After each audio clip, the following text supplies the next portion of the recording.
gusto muna pong hingin yung inyong reaksyon dito po sa naging desisyon bilang abogado na rin po dito sa naging desisyon ng Korte Suprema.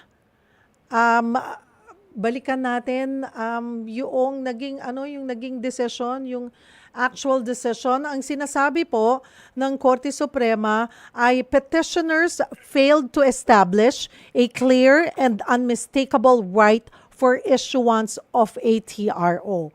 Para maintindihan po naming mga hindi abogado, ano po ba ibig sabihin nun, Attorney De Leon?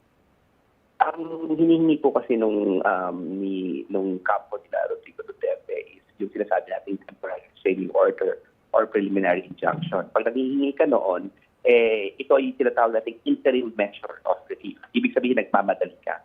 Pag ikay nagmamadali, kailangan ang requirement ng batas mo ay ipakita mo ang unmistakable right.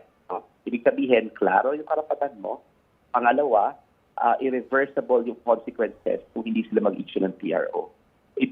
In this particular instance, ang sinabi ng Korte Suprema, wala kang unmistakable right. Hindi mo nakikita na malinaw ang karapatan mo. Ano ba yung karapatan na hinihingi ng Pangulong Rodrigo Duterte in this instance?